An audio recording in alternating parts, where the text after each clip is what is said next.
नमस्कार प्यारे विद्यार्थियों, पुनः स्वागत है आप सभी का एक बार फिर से एडियो जब टीच प्लेटफॉर्म पर। अब तक हमने प्रधानमंत्री और मंत्री परिषद के बारे में चर्चा करी। उसके बाद हमने अंतिम वीडियो में देखे भारत के अब तक जो प्रधानमंत्री हुए जवाहरलाल नेहरू से लगाकर वर्तमान के नरेंद्र दामोदर दास मोदी तक हमने सारे के सारे प्रधानमंत्री पढ़े। अब आज हम कुछ प्रश्नों पर चर्चा करेंगे कि प्रधानमंत्री एवं मंत्री परिषद के संबंध में और प्रधानमंत्रियों के संबंध में कुछ प्रश्न कैसे बन सकते हैं, आपके सीईटी में कैसे प्रश्न आ सकते हैं, हम उनके बारे में कुछ चर्चा करेंगे। मैंने कुछ महत्वपूर्ण प्रश्न बनाए हैं अपने हिसाब से, मुझे जो लगे इंपॉर्टेंट, आप इनको अच्छी तरह से समझे देखें। तो शुरू करते हैं प्रधानमंत्री एवं मंत्री परिषद की महत्वपूर्ण प्रश्नोत्तरी को। एक बार निवेदन, आप इस चैनल को सब्सक्राइब अवश्य करें, लाइक करें और शेयर करें ताकि हमारे इस पूरे सेटअप को थोड़ा सा प्रोत्साहन मिल सके। तो शुरू करते हैं भारत के मंत्री परिषद और प्रधानमंत्री की प्रश्नोत्तरी को। तो आपके लिए पहला प्रश्न रहेगा, नंबर फर्स्ट प्रश्न है कि भारत में वास्तविक कार्यपालिका का प्रमुख कौन होता है। तो पहला ही सवाल क्या है कि वास्तविक प्रमुख किसे कहा गया है। हमें यहाँ पर देखना है वास्तविक प्रमुख के बारे में। किसका प्रमुख, वो भी आपको कार्यपालिका का। तो ऑप्शन ए है भारत का राष्ट्रपति, ऑप्शन बी रहेगा महान्यायवादी, ऑप्शन स में रहेगा भारत का प्रधानमंत्री और ऑप्शन द रहेगा गृह मंत्री। तो हमने दो प्रकार के कार्यपालिका प्रमुख देखे थे। कौन कौन से है वो दो प्रकार के, तो उनके बारे में हम चर्चा करते हैं, फिर इस प्रश्न का उत्तर निकालते हैं। तो सबसे पहले हम देखते हैं कार्यपालिका। ठीक है, सबसे पहला हम देखते हैं यहाँ पर कार्यपालिका। ठीक, अब इसमें प्रमुख की बात कर रहे हैं। तो कार्यपालिका हमारे भारत में संसदीय शासन व्यवस्था होने के कारण भारत में कार्यपालिका के दो स्वरूप पाए जाते हैं। एक तो होता है वास्तविक कार्यपालिका प्रमुख और दूसरा होता है आपके नाम मात्र का कार्यपालिका प्रमुख। तो अब इसमें हमें दो प्रकार देखने, दो प्रकार कौन से हैं उनके बारे में देखते हैं। पहला आता है आपके वास्तविक और दूसरा हम देखेंगे इसमें नाम मात्र का कार्यपालिका, या इसको हम सरकार भी कह सकते हैं। सरकार का वास्तविक प्रमुख कौन और नाम मात्र का प्रमुख कौन। तो हमने राष्ट्रपति में पढ़ा था कि जो राष्ट्रपति होता है वह भारत का नाम मात्र एवं औपचारिक प्रमुख होता है। औपचारिक प्रमुख का मतलब जिसका उल्लेख संविधान में किया गया है और संविधान में जिसको वास्तविक शक्तियां सौंपी गई है उसे हम नाम मात्र का प्रमुख, शक्तियां सौंपी गई है लेकिन उसका उपयोग वो नहीं करता, ऐसे प्रधान को नाम मात्र का प्रधान या प्रमुख कहा जाता है। तो भारत में नाम मात्र प्रमुख हम पहले ही पढ़ चुके, भारत का राष्ट्रपति। अब राष्ट्रपति अगर भारत में नाम मात्र प्रमुख है तो उसकी शक्तियों का प्रयोग करता कौन है। तो हमें देखना है कि राष्ट्रपति को जो शक्तियां दी गई है, संविधान के अनुच्छेद 74 में कहा गया है कि राष्ट्रपति की सहायता के लिए एक मंत्री परिषद होगी और उस मंत्री परिषद का मुखिया प्रधानमंत्री होगा जो राष्ट्रपति को सहायता एवं सलाह देने का काम करेगा और राष्ट्रपति उन्हीं की सलाह के अनुसार कार्य करेगा। तो ये बात हमने देखी थी। तो वास्तविक प्रमुख कौन होगा, जो वास्तव में शक्तियों का प्रयोग करता है, और भारत में वास्तविक शक्तियों का प्रयोग कौन करता है, प्रधानमंत्री करता है। तो हम यहाँ पर देखेंगे भारत में कार्यपालिका का वास्तविक प्रमुख प्रधानमंत्री होगा। तो ऑप्शन में आपको जहां प्रधानमंत्री दिखे वहां पर आपको देखना है कि वास्तविक कार्यपालिका प्रमुख प्रधानमंत्री होगा। तो ऑप्शन स आपका सही रहेगा कि भारत में वास्तविक कार्यपालिका का प्रमुख प्रधानमंत्री एवं नाम मात्र कार्यपालिका का प्रमुख राष्ट्रपति होता है। सवाल नंबर 2 देखेंगे हम, निम्न कथनों पर विचार करें। अब आपके सामने कुछ कथन है, स्टेटमेंट है प्रधानमंत्री और मंत्री परिषद के संदर्भ में। उनमें से आपको देखना है कि कौन से सही विकल्प है। ठीक है ना, सही विकल्पों का आपको चयन करना है। पहला क्या है कि राष्ट्रपति को सलाह देने के लिए एक मंत्री परिषद होगी। तो ये अनुच्छेद 74 में इसका वर्णन किया गया है कि जो राष्ट्रपति होता है उसको सहायता एवं सलाह के लिए क्या होती है, मंत्री परिषद होती है।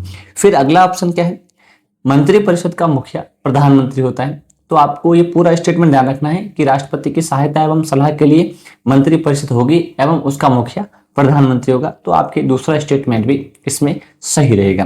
तीसरा है, मंत्रियों ने राष्ट्रपति को क्या सलाह दी, उस प्रश्न पर उस प्रश्न की किसी न्यायालय में जांच नहीं हो सकती, उस प्रश्न की किसी भी न्यायालय में जांच नहीं होगी। अब क्या होता है कि राष्ट्रपति को मंत्री क्या सलाह देते, क्या सलाह नहीं देते, इस पर न्यायालय में वाद विवाद नहीं हो सकता। मंत्री सलाह जो भी दे वह राष्ट्रपति और मंत्रियों तक सीमित रहता है, इसमें न्यायालय का हस्तक्षेप नहीं होता। ये तीनों बातें आपके अनुच्छेद 74 में इसका वर्णन है। तो ये तीनों ही स्टेटमेंट आपके क्या रहेंगे, सही रहेंगे। यानी आपको तीनों बातें ध्यान रखनी, तीनों बातें अनुच्छेद 74 में शब्द सह इसका वर्णन है। तो आपके इसमें उत्तर सही रहेगा ऑप्शन द। ध्यान रखें, राष्ट्रपति को सलाह और सहायता देने के लिए एक मंत्री परिषद होगी। उस मंत्री परिषद का जो मुखिया होता है, चीफ होता है, वह प्रधानमंत्री होता है। अब मंत्रियों ने राष्ट्रपति को क्या सलाह दी, क्या परामर्श किया, इस प्रश्न पर कभी भी न्यायालय में जांच नहीं की जा सकती कि मंत्रियों ने क्या सलाह मांगी, क्या सलाह दी, इस पर कोई विचार विमर्श न्यायालय में नहीं हो सकता। सवाल नंबर 3 आता है आपके लिए, प्रधानमंत्री की नियुक्ति कौन करता है? तो हमने देखा था, हम ऑप्शन पढ़ लेते, लोकसभा का अध्यक्ष, राष्ट्रपति, मुख्य न्यायाधीश और उपराष्ट्रपति। तो हमने देखा था अनुच्छेद 75 की बात आ रही है कि प्रधानमंत्री की नियुक्ति कौन करेगा। तो अनुच्छेद 75 में कहा गया है कि प्रधानमंत्री की नियुक्ति राष्ट्रपति के द्वारा की जाती है। प्रधानमंत्री एवं अन्य मंत्री कौन नियुक्त करता है? राष्ट्रपति करता है। तो इसका ऑप्शन क्या होगा आपके तीसरे प्रश्न का ऑप्शन ब सही है। अब प्रधानमंत्री नियुक्त किसे करेगा? तो राष्ट्रपति। आप इसमें ध्यान रखें, नियुक्त किसे करेगा ना, तो यहां पर हम देखते हैं, आपको ध्यान रखना है लोकसभा में, ठीक है, लोकसभा में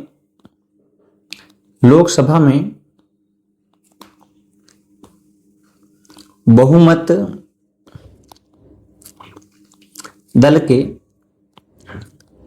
नेता को, ठीक है ना, ये ध्यान आपको रखना है कि राष्ट्रपति के द्वारा लोकसभा में बहुमत दल के नेता को प्रधानमंत्री नियुक्त किया जाता है। अब अगली बात आती है कि लोकसभा में अगर बहुमत किसी पार्टी को ना आए तो जो सबसे बड़ा दल होगा, जो गठबंधन बना के अपनी सरकार बना सकता है, उसे भी राष्ट्रपति प्रधानमंत्री नियुक्त कर सकता है। इस प्रकार से आपने देखा कि प्रधानमंत्री की नियुक्ति राष्ट्रपति करता है। किस आधार पर करता है? जिस भी पार्टी को लोकसभा में बहुमत होगा, उस पार्टी के मुखिया को राष्ट्रपति के द्वारा प्रधानमंत्री नियुक्त किया जाता है। ये भी आपको स्टेटमेंट ध्यान रखना है। अब अगली बात आती है, क्या कौन से सदन से कर सकता है? तो प्रधानमंत्री बनने के लिए संसद का सदस्य उस समय होना आवश्यक नहीं। अगर आप लोकसभा और राज्यसभा के सदस्य नहीं भी हो तो भी आपको प्रधानमंत्री नियुक्त किया जा सकता है। शर्त इतनी है कि आपको प्रधानमंत्री बनने के 6 माह के अंदर लोकसभा या राज्यसभा की सदस्यता ग्रहण करनी पड़ेगी। ऐसा ही नियम मंत्रियों पर लागू होता है। आगे हम देखते हैं प्रश्न संख्या 4। अब इसमें आपको क्या करना है, पहली बात तो एक हाईलाइट करें कि असत्य कथन। अब 4 स्टेटमेंट है आपके सामने, इसमें आपको केवल एक गलत कथन के बारे में पता करना है कि वो गलत कथन कौन सा है, और 3 कथन इसमें सही है। आपको 3 तो सही आने, यानी चारों कथन अगर आपको आ रहे हैं ना, तो ही आपके यहाँ पर प्रश्न सही होगा। पहला कथन है, राष्ट्रपति लोकसभा में बहुमत दल के नेता को प्रधानमंत्री नियुक्त करता है। पहला कथन क्या है? राष्ट्रपति के द्वारा लोकसभा में बहुमत दल के नेता को प्रधानमंत्री नियुक्त किया जाता है। अगला कथन, प्रधानमंत्री बनते समय उसे संसद का सदस्य होना आवश्यक है।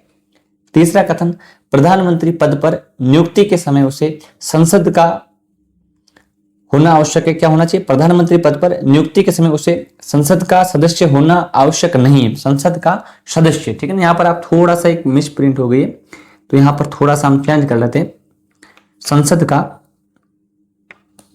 सदस्य, ठीक है ना। ये 1 मिनट रुक जाना, थोड़ा सा ये प्रश्न सही कर लेते हैं।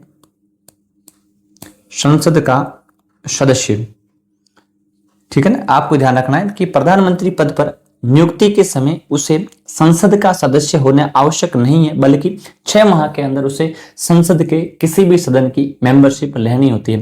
यह भी बात आपको ध्यान रखनी। अगला आता है, प्रधानमंत्री राष्ट्रपति के समक्ष पद एवं गोपनीयता की शपथ लेता है। तो आपके सामने 4 स्टेटमेंट मैंने बताया। अब इसमें से कौन सा कथन असत्य है? तो मैंने पहली बात बताई, भाई राष्ट्रपति उसे ही प्रधानमंत्री नियुक्त करता है जो लोकसभा में बहुमत दल का नेता होता है। पहला कथन एकदम सही है। दूसरा कथन, प्रधानमंत्री बनते समय उसे संसद का सदस्य होना आवश्यक नहीं है, क्योंकि कोई भी व्यक्ति जो संसद का मेंबर नहीं है, अगर उसके दल को लोकसभा में बहुमत है तो वह व्यक्ति प्रधानमंत्री बन सकता है। शर्त क्या है कि उसको 6 माह के अंदर सदस्यता लेनी होगी। तो आपके इसका असत्य कथन ब रहेगा। ये आवश्यक सदस्य होना आवश्यक नहीं है, सदस्य होना आवश्यक नहीं है, ये आपको ध्यान रखना है। ठीक है, बाद में भी आप सदस्यता लोकसभा या राज्यसभा की ग्रहण कर सकते हो। अगला कथन है प्रधानमंत्री पद पर नियुक्ति के समय, जब आपको नियुक्त किया जा रहा है उस समय संसद का सदस्य होना आवश्यक नहीं है आपको, बल्कि 6 माह के अंदर, कितने महीने के अंदर, 6 माह के अंदर सदस्यता ग्रहण करनी पड़ेगी। नेक्स्ट आपके ऑप्शन आता है प्रधानमंत्री राष्ट्रपति के समक्ष पद एवं गोपनीयता की शपथ लेता है। तीसरी अनुसूची में इसकी शपथ का वर्णन है। तो 3 आपके इसमें सही है और ऑप्शन ब इसमें असत्य कथन है, जिसमें है कि प्रधानमंत्री बनते समय आपको संसद का सदस्य होना आवश्यक नहीं है। सवाल नंबर 5 रहेगा आपके लिए, प्रधानमंत्री अपना त्याग पत्र किसे सौंपता है? अगर किसी प्रधानमंत्री को त्याग पत्र सौंपना होगा तो वो त्याग पत्र किसे देगा? तो ध्यान रखें, संभवतः उसे ही त्याग पत्र दिया जाता है जिसने आपको नियुक्त किया है। तो प्रधानमंत्री की नियुक्ति कौन करता है? तो हमने देखा प्रधानमंत्री की नियुक्ति राष्ट्रपति के द्वारा की जाती है। तो प्रधानमंत्री अपना त्याग पत्र भी किसे देता है? राष्ट्रपति को। तो आपको दोनों चीजें ध्यान रखनी है, प्रधानमंत्री की नियुक्ति और त्याग पत्र दोनों ही राष्ट्रपति के नाम से होता है। प्रधानमंत्री की नियुक्ति भी राष्ट्रपति करेगा और प्रधानमंत्री अपना त्याग पत्र राष्ट्रपति को सौंपता है। ठीक, आगे अगली बात, प्रधानमंत्री का वेतन, प्रधानमंत्री एवं अन्य मंत्रियों का साथ में कह सकते हो, प्रधानमंत्री का वेतन किसके द्वारा निर्धारित किया जाता है? तो आपके सामने 4 ऑप्शन है, राष्ट्रपति, उपराष्ट्रपति, संसद एवं चौथा ऑप्शन है लोकसभा अध्यक्ष। तो हमने देखा है कि प्रधानमंत्री का वेतन भत्ते जो होते हैं वह भारत में संसद की संचित निधि पर भारित होते हैं। जो संसद होती है ना उसकी, तो संसद की संचित निधि से अगर पैसा निकालना है तो वह उस पर प्रावधान कौन करेगी? तो वह संसद करेगी। इस प्रकार से भारत के प्रधानमंत्री का वेतन भत्ता संसद के द्वारा निर्धारित किया जाता है, ये आपको ध्यान रखना है। उसके बाद 7वां सवाल है आपके, निम्न कथनों पर विचार करना है और उसके बाद हमें इनमें से कौन से कथन सही है उनके बारे में बताना है। पहला है प्रधानमंत्री संघ के प्रशासन और विधान संबंधी कार्यकलापों की सूचना राष्ट्रपति को देगा। ये प्रधानमंत्री का कर्तव्य होता है कि संघ में प्रशासनिक और विधान से संबंधित कौन कौन से कार्य हुए, राष्ट्रपति अगर सूचना मांगे तो राष्ट्रपति को देगा। तो पहला कथन एकदम सही है। दूसरा कथन पढ़ेंगे, प्रधानमंत्री राष्ट्रपति एवं मंत्री परिषद के मध्य संचार का माध्यम होता है। राष्ट्रपति, प्रधानमंत्री क्या होता है? जो राष्ट्रपति एवं मंत्री परिषद होता है ना, उसके मध्य संचार का कार्य करता है। इस प्रकार से आप देखोगे दूसरा कथन भी सही होता है। दोनों को आपस में योजक कड़ी के रूप में जोड़ के रखता है। मंत्री परिषद और राष्ट्रपति को आपस में जोड़कर रखने का काम कौन करता है? आपके प्रधानमंत्री। तीसरा स्टेटमेंट क्या है? प्रधानमंत्री राष्ट्रपति के आग्रह करने पर मंत्री के विचारों को मंत्री परिषद के सामने रखेगा। अब यह भी बात एकदम सही है कि अगर किसी मंत्री ने कोई ऐसा विचार कर लिया है जिसके बारे में अभी तक मंत्री परिषद को सूचना नहीं है और राष्ट्रपति आग्रह करे प्रधानमंत्री से, तो प्रधानमंत्री उस मंत्री को कहकर पूरे के पूरे विचार मंत्री परिषद के समक्ष पेश करवा सकता है। इस प्रकार से तीसरा कथन भी आपके सही रहेगा। तो आपके पहला, दूसरा और तीसरा तीनों ही विकल्प सही है। तो आपके स ऑप्शन इसमें एकदम सही रहेगा। फिर अगला सवाल रहता है आपके लिए, राष्ट्रपति किसकी सिफारिश पर किसी भी वक्त लोकसभा को विघटित कर सकता है? यानी लोकसभा को, यहां पर आपको एक बात तो इस प्रश्न में समझनी चाहिए कि राष्ट्रपति लोकसभा को विघटित कर सकता है। संविधान के अनुच्छेद 85 में इसका वर्णन है। 85 अनुच्छेद आर्टिकल 85 में कहा गया है कि राष्ट्रपति लोकसभा का विघटन करता है। अब इसमें क्या प्रश्न में है कि किसकी सिफारिश पर? उसको कहेगा कौन कि आप लोकसभा को विघटन कर दो, उसको समाप्त कर दो? तो आप देखिए, लोकसभा का अध्यक्ष, राज्यसभा का अध्यक्ष, गृह मंत्री और प्रधानमंत्री। तो अनुच्छेद 85 में कहा गया है कि जो राष्ट्रपति होता है वह लोकसभा का विघटन प्रधानमंत्री के परामर्श या सिफारिश पर करता है। विघटन क्यों होगा? जब प्रधानमंत्री को लगता है कि उसने लोकसभा में अपना बहुमत खो दिया है या फिर उसकी सरकार अब आगे काम नहीं कर सकती या अक्षम है, तो वह राष्ट्रपति सिफारिश करेगा कि वह लोकसभा को विघटित कर दे। लोकसभा का विघटन का मतलब होता है चुनाव नए सिरे से होंगे। इस प्रकार से राष्ट्रपति को लोकसभा के विघटन की सिफारिश प्रधानमंत्री के द्वारा की जाती है। तो 8वें का ड ऑप्शन सही रहेगा। प्रश्न संख्या 9 है, प्रधानमंत्री के संबंध में सही कथन कौन से? अब आपके सामने 4 कथन है, उनमें से आपको बताना है कि कौन से सही है, क्या इसमें गलत भी है, तो वो आपको चयन करना है। तो पहला कथन है, प्रधानमंत्री मंत्री परिषद की एकता और सुदृढ़ता को कायम रखता है। यानी मंत्री परिषद में सामंजस्य स्थापित करके रखना, उनको एक बनाकर रखना, ये किसका काम होता है? तो प्रधानमंत्री का होता है। पहला स्टेटमेंट एकदम सही है। दूसरा है, यह मंत्री परिषद की बैठकों की अध्यक्षता करता है। तो हमें पता है जो मुखिया होगा वही तो अध्यक्षता करता है। तो भारत में मंत्री परिषद का अध्यक्ष मुखिया कौन होता है? प्रधानमंत्री। तो मंत्री परिषद की जितनी भी बैठकें होती है उसकी अध्यक्षता भी कौन करता है? प्रधानमंत्री। स्टेटमेंट 2 भी सही है। मंत्रियों को स्वयं बर्खास्त कर सकता है क्या प्रधानमंत्री? मंत्रियों को स्वयं बर्खास्त कर सकता है? बिल्कुल नहीं कर सकता। प्रधानमंत्री राष्ट्रपति के माध्यम से मंत्रियों को बर्खास्त करवा सकता है। प्रधानमंत्री अपने स्वयं से किसी भी मंत्री को बर्खास्त नहीं कर सकता। राष्ट्रपति को कहेगा और राष्ट्रपति अपनी शक्ति का प्रयोग करके किसको बर्खास्त करेगा? मंत्रियों को। इसमें ये कथन आपके गलत है, ठीक, असत्य कथन हो गया। फिर वह स्वयं त्यागपत्र देकर मंत्रिमंडल को बर्खास्त कर सकता है। आप देखोगे जब प्रधानमंत्री मंत्रिमंडल में आता है तो उसका पूरा मंत्रिमंडल उसके साथ रहता है, और जब प्रधानमंत्री ही उस मंत्रिमंडल या सरकार से बर्खास्त हो जाता है या त्याग पत्र दे देता है तो पूरा का पूरा मंत्रिमंडल भी क्या हो जाता है? समाप्त हो जाता है। पूरा का पूरा मंत्रिमंडल अस्तित्वहीन हो जाता है। तो इस प्रकार से ये कथन भी सही। अगर प्रधानमंत्री राष्ट्रपति को त्याग पत्र दे देता है तो उसी के साथ पूरा का पूरा मंत्रिमंडल भी बर्खास्त हो जाता है। तो ऑप्शन 4 आपके इसमें सही है। तो कौन से कथन सही है? 1, 2 और 4। तीसरा कथन सही नहीं है। क्यों नहीं सही है? तो इसमें इसके बारे में हम चर्चा करते हैं, उसके पहले हम इसमें आंसर देखते हैं। 1, 2 और 4। तो आप देखिए ये 1, 2 और 4 सब में आपको सही निकलेगा। अब आता है हम इसके बारे में जो गलत कथन है उसके बारे में चर्चा करते हैं। प्रधानमंत्री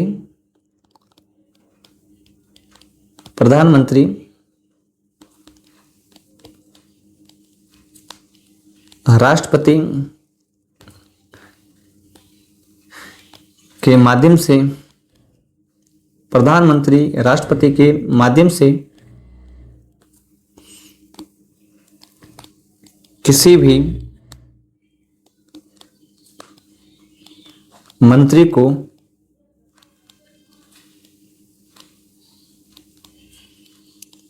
बर्खास्त करवा सकता है। ठीक है, ये बात आपको ध्यान रखनी है कि प्रधानमंत्री राष्ट्रपति के माध्यम से करवाता है, स्वयं बर्खास्त नहीं कर सकता।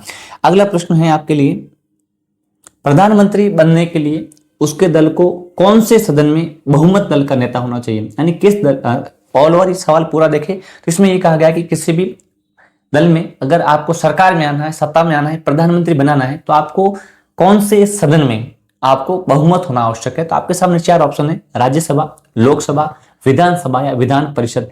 प्रधानमंत्री बनने के लिए उस व्यक्ति को कौन से सदन में बहुमत दल का नेता होना आवश्यक है? तो आपने देखा होगा कि राष्ट्रपति उस व्यक्ति को ही प्रधानमंत्री नियुक्ति करता है जो लोकसभा में बहुमत दल का नेता होता है। तो बी ऑप्शन इसका सही रहेगा। तो प्रधानमंत्री बनने के लिए आपको लोकसभा में बहुमत की आवश्यकता होती है। तो यहां पर आप ध्यान दें, एक बात मैं लिख भी देता हूं, प्रधानमंत्री बनने के लिए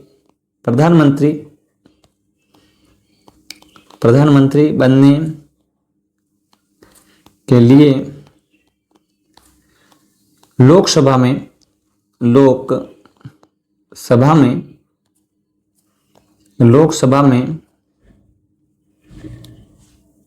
बहुमत होना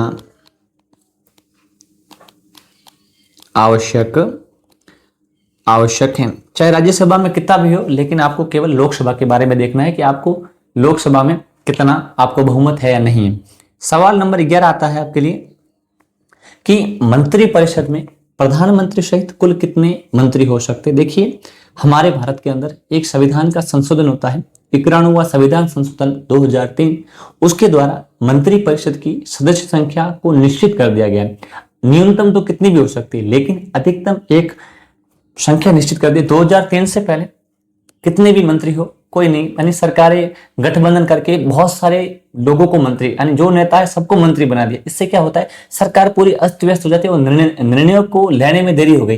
तो अटल बिहारी वाजपेयी थे 2003 में अपने भारत के प्रधानमंत्री। तब उनके द्वारा 91वें संविधान संशोधन के माध्यम से एक कानून लाया गया जिसमें भारत में मंत्री परिषद की संख्या का निर्धारण कर लिया कि इससे ज्यादा आप मंत्री नहीं हो सकते, वो भी प्रधानमंत्री सहित। अगर प्रधानमंत्री भी है उसी मंत्री परिषद के क्राइटेरिया में आएंगे, उससे ज्यादा मंत्री नहीं हो सकते। तो वह कितने हो सकते हैं, कौन से सदन के हिसाब से? पहला ऑप्शन है मंत्री कितने होंगे, संसद के जितने भी सदस्य उसका 15%। दूसरा है राज्यसभा में जितने सदस्य उसका 15%, या लोकसभा में जितने सदस्य उसके 15%, या कितने भी सदस्य हो सकते, बिल्कुल नहीं। तो हमने देखा 91वें संविधान संशोधन 2003 के द्वारा प्रधानमंत्री सहित मंत्रिपरिषद की कुल सदस्य संख्या लोकसभा के सदस्यों के जितने भी सदस्य उसके 15% होंगे। ठीक है, यह प्रावधान कब किया गया, तो हमें यह भी जानना होगा। यह प्रावधान 91वें संविधान संशोधन, यह प्रावधान 91वें संविधान संशोधन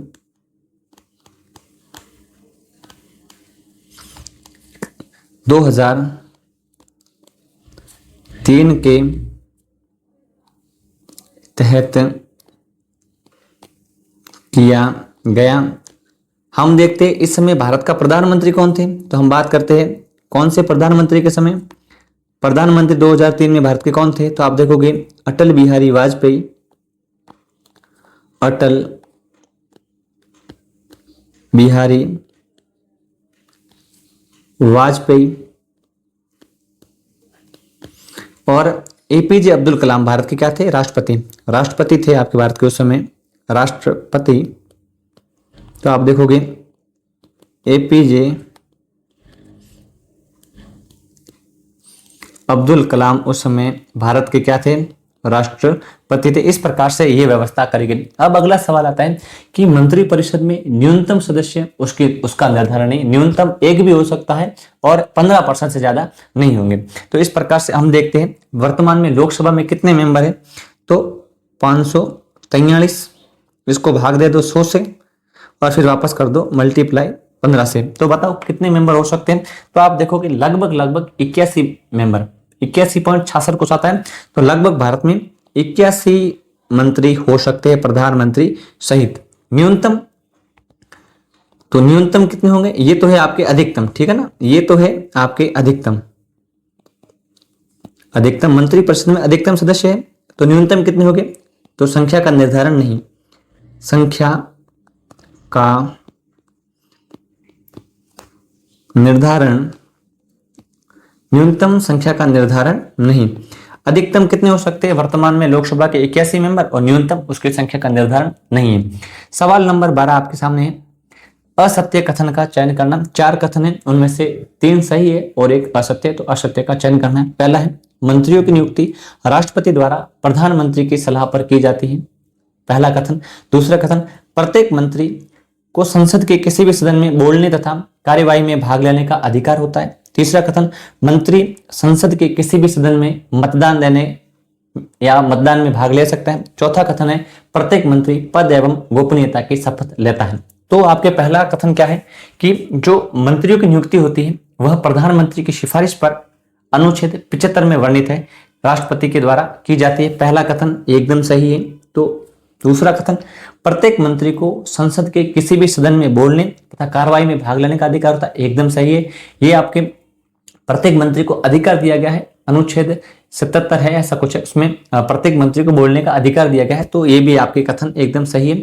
तीसरा कथन है कि मंत्री संसद के किसी भी सदन में मतदान में भाग ले सकता है, बिल्कुल नहीं है, तो ये आपके असत्य कथन है। मंत्री मतदान तो केवल उसी सदन में दे सकता है जिसका वह सदस्य है, लेकिन बोल सकता है किसी भी सदन में और कार्रवाई में भाग भी ले सकता है। आप दर्शक बन सकते हो, आप उसमें बोल सकते हो, लेकिन अगर किसी विधेयक पर मतदान देना है ना, मत करना है, तो वह आप अपने सदन में जाकर ही दे सकते हो। जैसे लोकसभा का मेंबर है तो राज्यसभा की कार्यवाही में भाग ले सकता है, बोल सकता है, लेकिन अगर मतदान की बात आती है तो आप केवल लोकसभा में ही मतदान कर सकते हो। या राज्यसभा का मेंबर है तो वो मतदान केवल राज्यसभा में करेगा, लेकिन वह बोलना और उसको भाग लेना दोनों में ही कर सकता है। और पद व गोपनीयता शपथ लेता है, ये भी आपके सही है। तीसरी अनुसूची में वर्णित है पद एवं गोपनीयता शपथ। तो अब इसमें देखते हैं प्रत्येक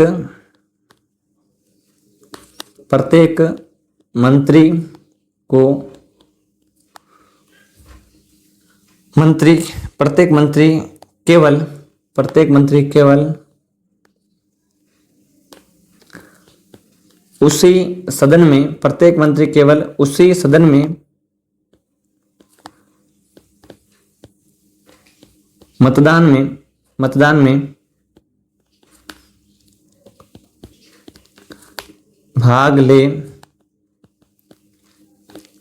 सकता है जिसका कि वह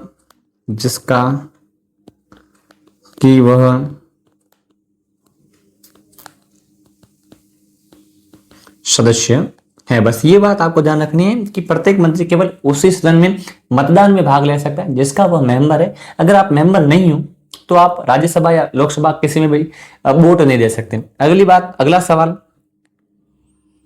मंत्री व्यक्ति सह किसके प्रति उत्तरदायी होते हैं? हमारे भारत में मंत्री परिषद के अंदर दो प्रकार के उत्तरदायित्व पाए जाते हैं, एक तो व्यक्ति सह और एक होता है सामूहिक उत्तरदायित्व।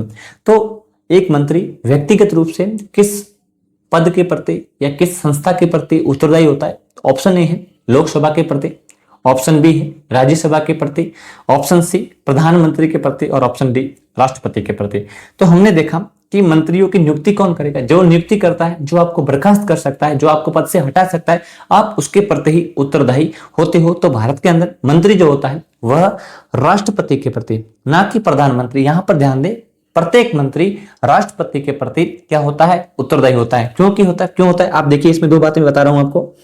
पहला होता है मंत्री राष्ट्रपति के, ये भी कथन आप ध्यान रखें, मंत्री राष्ट्रपति के प्रसाद पर्यंत अपना पद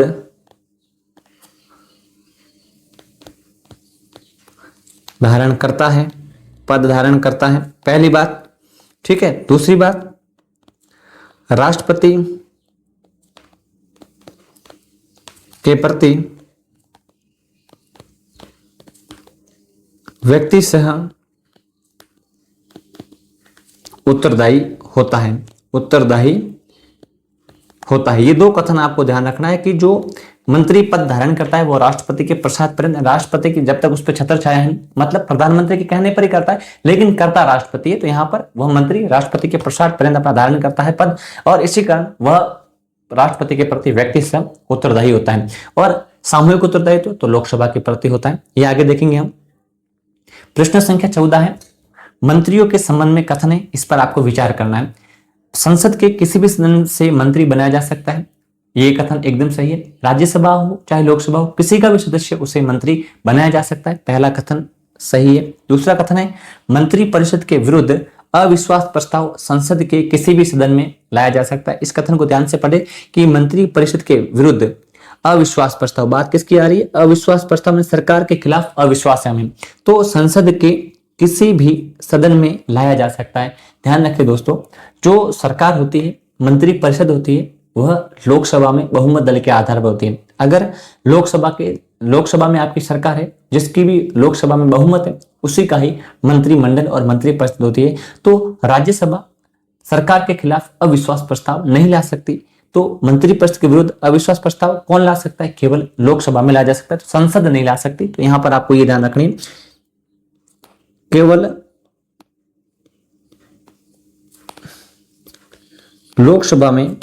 लोकसभा में लाया जा सकता है। अविश्वास प्रस्ताव केवल लोकसभा में लाया जा सकता है। ठीक है, तो इसका मतलब दूसरा कथन गलत है। तीसरा कथन क्या है? मंत्री परिषद सामूहिक रूप से लोकसभा के प्रति उत्तरदायी होती है, सही है, क्योंकि मंत्री परिषद किस पर निर्भर होगी? अगर आपकी लोकसभा में बहुमत, तब तक की तो मंत्री परिषद है, जब आपका बहुमत लोकसभा में खत्म हो जाएगा तो मंत्री परिषद भी बर्खास्त हो जाएगी। इस प्रकार से लोकसभा के प्रति ही मंत्री परिषद सामूहिक रूप से उत्तरदायी होती है। कथन तीसरा आपके सही है। चौथा स्टेटमेंट क्या है? मंत्री परिषद के विरुद्ध अविश्वास प्रस्ताव पारित होने पर संपूर्ण मंत्री परिषद को त्याग पत्र देना होता है। आप देखोगे मंत्री परिषद उस पतवार के समान होती है जो एक साथ ही डूबती है और एक साथ तैरती है। अगर मंत्री परिषद के खिलाफ अविश्वास प्रस्ताव आ जाता है तो पूरी की पूरी मंत्री परिषद की नैया डूब जाती है, पूरी की पूरी मंत्री परिषद बर्खास्त हो जाती है। तो यह भी कथन आपके सही है। तो इस स्टेटमेंट में आपके कौन कौन से कथन सही है? ऑप्शन ए 3 और 4, 1 3 4 कौन कौन से हैं? 1 3 4 आपको स वाले बॉक्स में मिल जाएंगे। इस प्रकार से आपके 14 सवाल कंप्लीट हुआ। 15वें सवाल में क्या है? कोई व्यक्ति अगर संसद का सदस्य नहीं है तो उसे कितने समय के लिए मंत्री बनाया जा सकता है, यानी मंत्री बनने के कितने महीने बाद आपको संसद की सदस्यता ग्रहण करनी आवश्यक है। ऑप्शन ए 12 माह के बाद, ऑप्शन 15 बी में है 15 माह के लिए, ऑप्शन स में है 3 माह के बाद, और ऑप्शन द में है 6 माह के लिए। आप कितने महीने तक मंत्री बने रह सकते हो बिना संसद के मेंबर हुए? तो हमने देखा था 6 माह के लिए, 6 माह तक।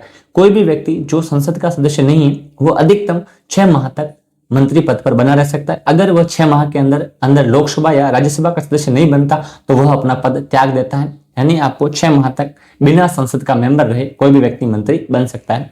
अगला सवाल रहेगा सवाल नंबर 16, मंत्रिपरिषद की सबसे महत्वपूर्ण श्रेणी कौन सी है जिसमें प्रमुख मंत्रालयों के मंत्री शामिल होते हैं? तो मैंने आपको बताया कि मंत्रियों की 3 श्रेणियां होती हैं, कैबिनेट मंत्री, राज्य मंत्री और उप मंत्री। इसमें सबसे महत्वपूर्ण विभागों को कौन से मंत्रालय को सौंपा जाता है? ऑप्शन है राज्य मंत्री, ऑप्शन बी कैबिनेट उप मंत्री, ऑप्शन स कैबिनेट मंत्री, ऑप्शन डी सभी को इनमें से किसी को भी दिया जा सकता है। तो हमने देखा था कैबिनेट मंत्री होता है जो सबसे प्रमुख मंत्रालयों का मंत्री होता है। ऑप्शन स सही होगा। प्रमुख मंत्रालय कैबिनेट मंत्रियों को ही सौंपे जाते हैं, हर एक उप मंत्री या राज्य मंत्री को प्रमुख मंत्रालय नहीं सौंपे जाते हैं। 17वां सवाल है, प्रधानमंत्रियों का सही कालक्रम आपको व्यवस्थित करना है कि पहले कौन हुआ उसके बाद कौन हुआ। मैंने आपको प्रधानमंत्री की क्लास में पूरे के पूरे प्रधानमंत्रियों की श्रृंखला बताई थी। तो सबसे नंबर फर्स्ट कौन से प्रधानमंत्री आते हैं? नंबर फर्स्ट हमने देखा था पंडित जवाहरलाल नेहरू, भारत के पहले प्रधानमंत्री। तो पंडित नेहरू जी आपके 2 नंबर पे, तो हमने 2 नंबर लिख दिया। उसके बाद आप देखोगे नेहरू जी के बाद अगले प्रधानमंत्री बनते हैं लाल बहादुर शास्त्री, तो नंबर 5 पे लाल बहादुर शास्त्री है। फिर लाल बहादुर शास्त्री के बाद आप देखोगे मोरारजी देसाई का नंबर आता है, क्योंकि इनसे पहले कोई थे नहीं, तो मोरारजी देसाई यानी 1 नंबर। उसके बाद अगले प्रधानमंत्री हमारे होते हैं राजीव गांधी। ठीक है, तो राजीव गांधी का नंबर कौन सा है? 3रा। और उसके बाद आपके आते हैं इंद्र कुमार गुजराल। अब ये आपने पूरा बना दिया। अब इसको आप देखिए कि इसका मिलन कहां हो रहा है। 2 5 1 3 4, 2 5 1 3 4, तो आपके स में इसका मिलान सही बैठ रहा है, तो स इसका आंसर सही होगा। ये इस प्रकार से आपके कालक्रम भी आ सकते हैं, संभावना पूरी है। सवाल नंबर 18, भारत का वह प्रधानमंत्री जिसने एक बार भी संसद का सामना नहीं किया बल्कि संसद में जाने से पहले ही त्याग पत्र दे दिया, वह प्रधानमंत्री कौन है? तो इसका आंसर सही रहेगा आपके एकमात्र ऐसा प्रधानमंत्री जिसने कभी भी संसद का सामना प्रधानमंत्री के रूप में नहीं किया, वो है आपके चौधरी चरण सिंह। ध्यान रखें। सवाल नंबर 19 में क्या आएगा? आंतरिक अशांति के आधार पर भारत में केवल एक बार ही राष्ट्रीय आपातकाल लगा था, 25 जून 1975 को। उस समय भारत की प्रधानमंत्री कौन थी, किसके द्वारा लगाया गया था? तो आप देखोगे प्रधानमंत्री कौन, एकमात्र महिला प्रधानमंत्री जिसे हम कहते हैं इंदिरा गांधी नाम से जानते हैं, तो इंदिरा गांधी के द्वारा कब लगाया गया? आंतरिक अशांति के आधार पर आप देखोगे 25 जून 1975 को लगाया गया।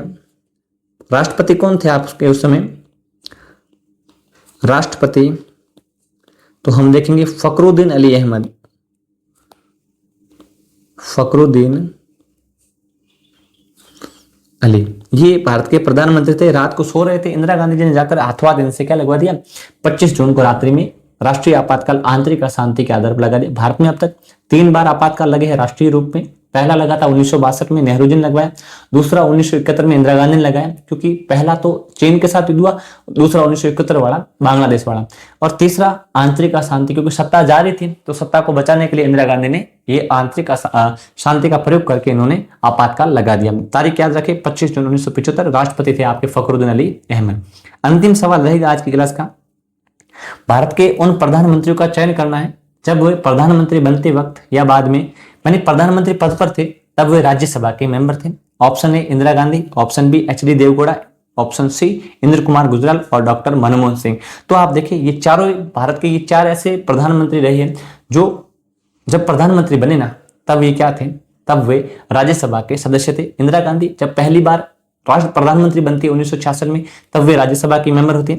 एच.डी. देवगौड़ा जब 1996 के अंदर भारत के प्रधानमंत्री बनते हैं तब वे कर्नाटक से राज्यसभा के मेंबर उस समय थे नहीं, बाद में ये कर्नाटक से मेंबर बन गए थे राज्यसभा के। फिर आता इंद्र कुमार गुजराल, ये भी उस समय राज्यसभा के मेंबर थे। और मनमोहन सिंह तो 2 बार बने, 2000 आप देखोगे 4 और 14, तो ये भी उस समय क्या थे? आपके राज्यसभा के सदस्य थे। सन 14 तक, 2004 से 2014 तक जब मनमोहन सिंह थे तो आसाम से भारत के राज्यसभा के मेंबर थे मनमोहन सिंह। तो इसमें चारों ऑप्शन सही है। ये चारों ही प्रधानमंत्री आपके जब प्रधानमंत्री थे तब राज्यसभा के सदस्य थे इंदिरा गांधी, एच.डी. देवगौड़ा, इंद्र कुमार गुजराल, डॉक्टर मनमोहन सिंह। विद्यार्थियों, आज की क्लास में हम इतना ही पढ़ेंगे। अगला टॉपिक हम अगली क्लास में डिस्कस करेंगे। आपके लिए प्रश्न थोड़े से डिफिकल्ट हो सकते हैं, लेकिन अगर आपने यहाँ पर इसकी भाषा समझ ली तो संभव है कि आप सीईटी के एग्जाम में और आगे कोई भी एग्जाम होगा वहां पर आपको इसका काफी बेनिफिट मिलेगा। धन्यवाद दोस्तों, धन्यवाद विद्यार्थियों। मिलते हैं अगली क्लास में। एक बार पुनः आप इस चैनल को अवश्य सब्सक्राइब करें और अपने अधिक से अधिक दोस्तों के साथ साझा करें, क्योंकि यह वीडियो आप सभी के लिए एक रामबाण औषधि का काम कर सकती है। क्योंकि सीईटी का एग्जाम जैसा आप सोच रहे हो आसानी से निकल जाएगा, ऐसी बहुत मुश्किल बात है। आपको सीईटी निकालना है तो जी तोड़ मेहनत करनी पड़ेगी और हमारे कंटेंट पर थोड़ा सा विश्वास भी करना पड़ेगा। धन्यवाद।